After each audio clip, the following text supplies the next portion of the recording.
My Lords, I beg leave to ask a question standing in my name on the order paper. My Lords, a third of vacancies in the UK are due to skills shortages. Government wants to develop a world-leading, employer-focused, high-quality skills system that's fit for the future.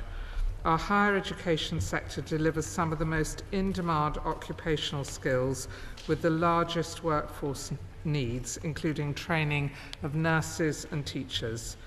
The DfE published graduate labour market statistics showing in 2022 that workers with graduate level qualifications had an 87.3% employment rate and earn £38,500 on average. Both are higher than for non-graduates. I thank the Minister for her detailed response, but the fact remains that we have swathes of overqualified graduates in jobs not requiring a degree. Outside of London, that number has now risen to 42%, and in many regions it's more than half. Graduate vacancies are falling steeply, as is their wage premium, and students have now racked up more than £200 billion of debt, much of which will never be repaid. So, can I ask the Minister how else the government plans to respond to this damaging mismatch between skills and vacancies? Well, I thank the Noble Lord for his supplementary question, and I recognise some of the points he makes about the regional differences in graduate opportunities. But in terms of our wider skills strategy, obviously the government has introduced the Lifelong Learning Act, which will offer students the ability to reskill and upskill over their lifetimes. We're investing at skills at all levels, and we're also focusing, making sure that the quality of all degrees is as high as can be. I'm so surprised by the absence of other questions that I almost didn't get up. I wonder if the Noble Lady the Minister would think particularly about the creative industries, where there is at the moment a significant lack of people to fill the vacancies. It is true, I think she will agree, that it's not historically the highest paid sector. However, it is one of the most highly skilled, and yet, here she might not agree, the education system really doesn't emphasise enough the value of the skills that are needed for the creative industries. Could she let the House know how those skills are being better valued within the education system so that those vacancies can be filled? Well, the Labour Lady has anticipated well that I don't agree that those skills are not valued within our education system. Obviously, those skills are evolving, and developing more into digital skills. That's an area where we're very focused both within schools, but also in terms of our skills boot camps, T-levels and beyond. So the Minister will be aware that in terms of vacancies, we have a shortage of teachers. Some might call it a crisis in terms of teacher shortages in our schools. We also have a crisis in terms of shortages in specialist subjects. Physics, we've heard about the creative subjects, and we have fewer and fewer young people going into teaching, going to university to study education. Is it, to try and avert this crisis, is there a case for saying that if you go and become a teacher, we'll refund your tuition fees? That's not something that the government is considering at the moment, but I would remind the House that teacher numbers are at all-time highs at over 468,000. My Lords, I welcome the government's effort to make apprenticeships more accessible to ensure that people can be supported into key occupations. I welcome the expansion of this into the health service, especially with the recent long-term workforce plan. In healthcare professions, cover is required for apprentices' roles when they are studying. Those apprentices are often on full-time salaries, and so backfill funding will have to be found to ensure those workplaces can cope. As this cannot be covered by the apprenticeship levy, what support is the government offering to ensure that those apprenticeship routes can be successful?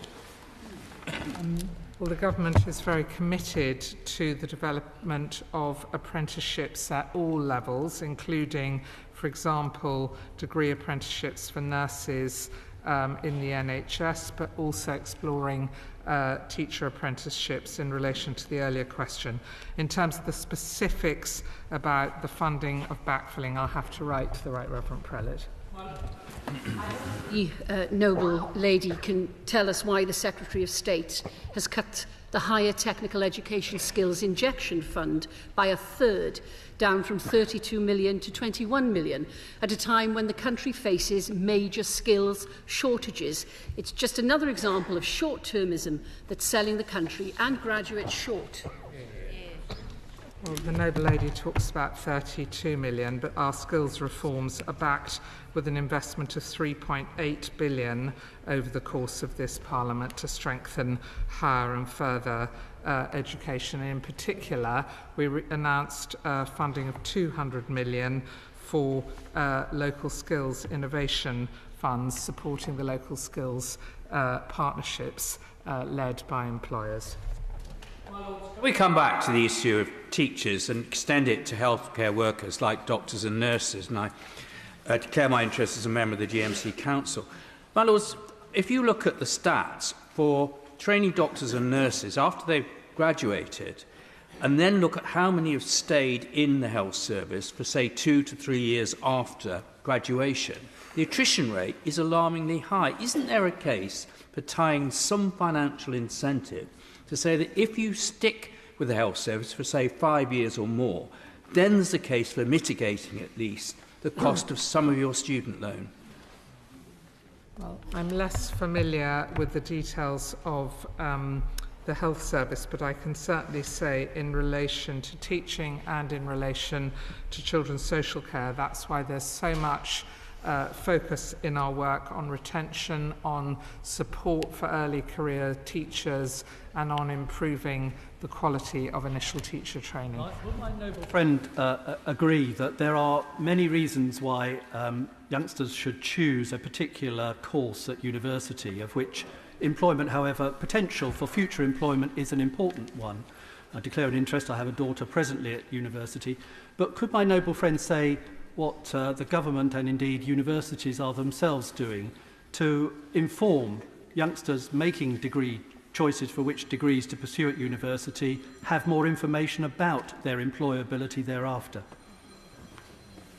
I would absolutely agree with my noble friend that young people should be well equipped to understand not just the option they're taking in terms of subject, but that subject at that particular institution, because we know that the future earnings power and future job satisfaction, in addition to earnings power, vary very much between institutions, and there are improvements being made, and I'm happy to send the details to my noble friend in ways that students can access that information. My Lords, further to the question of Baroness McIntosh, and indeed to Lord Hunt's question, it's not just for the arts, it's not just about training up or career awareness, but affordability. The plain fact is that many employees in the arts today cannot afford the skilled workers they need, and it is at this point that government should intervene. I'm always slightly baffled by this line of questioning, because when I look at the performance of our creative industries and the performing arts, they are so resoundingly successful, both domestically and globally. So I appreciate that there are skills pressures in those areas, but they are ones that many organisations there are overcoming. My Lord, following the Noble Lord Story's questions, shouldn't those with science degrees who have not got jobs be strongly encouraged to train to help fill the many physics vacancies which are causing so much worry in the education system? I am not aware of the detail as to whether there's a mismatch between those with science degrees and in particular physics degrees and vacancies. My understanding is that the opportunities for those with STEM degrees are significantly higher at higher professional levels than those without.